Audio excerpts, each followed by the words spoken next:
everybody, and welcome back to Little School of Life.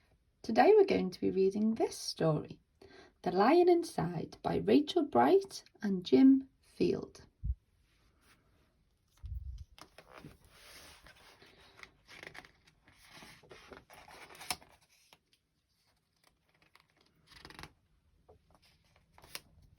In a dry, dusty place where the sand sparkled gold, stood a mighty flat rock, all craggy and old. And under that rock, in a tiny full house, lived the littlest, quietest, meekest brown mouse. He was so very tiny, so incredibly small, that nobody noticed him ever at all. He got trod on and sat on and missed out for stuff, ignored and forgotten. Yes, mouse life was tough. Meanwhile, far above, on top of the rock, times were quite different. It was Lion o'clock. This huge, toothsome creature made sure everyone saw how important he was by how loud he could roar.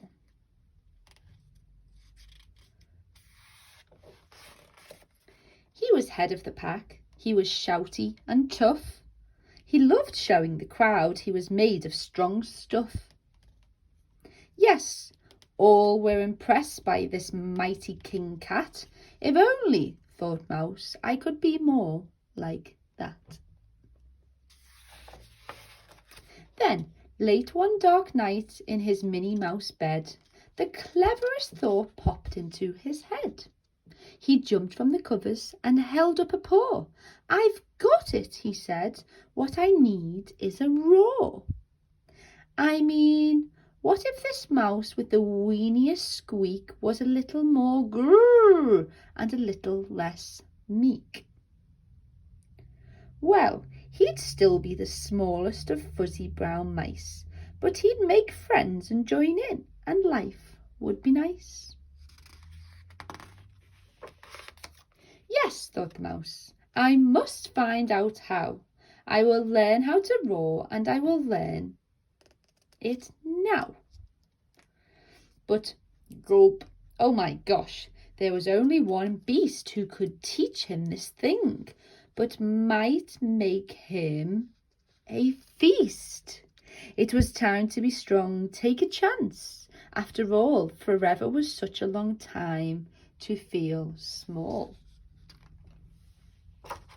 So he made himself brave, and he thought like a winner. He set off for the top, hoping not to be dinner.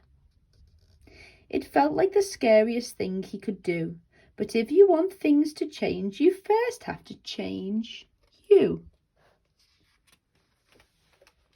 The further he climbed, the closer he got to the slumbering lion reclining on top. Then at last, as he stood on his tippity toes, he found himself suddenly nose to nose. Gulp, pardon me. Wake up, Mr. Lion, you've got company. Squeak, Mr. Lion, what I've come to you for is squeak. Do you think you could teach me your roar? A silence befell that twinkling plain. Lion opened his eyes and puffed out his mane. Time slowed right down. Why, it felt like a week. Then he opened his mouth and let out an eek.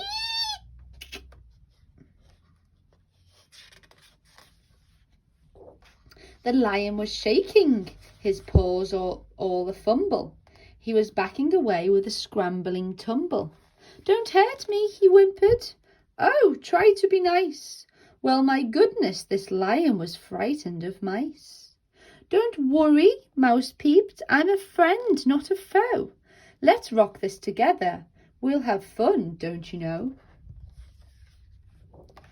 That was a magical moment for sure, when Mouse didn't feel at all small anymore.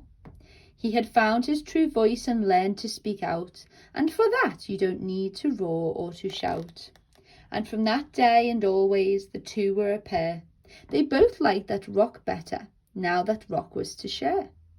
The mouse, while still little, felt big in his head, and Lion, he still roared, but with laughter instead.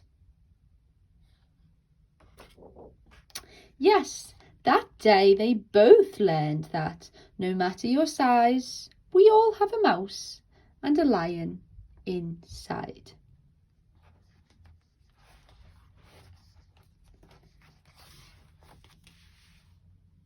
The end.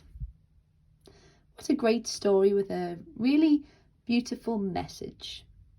Well, until next time, bye for now.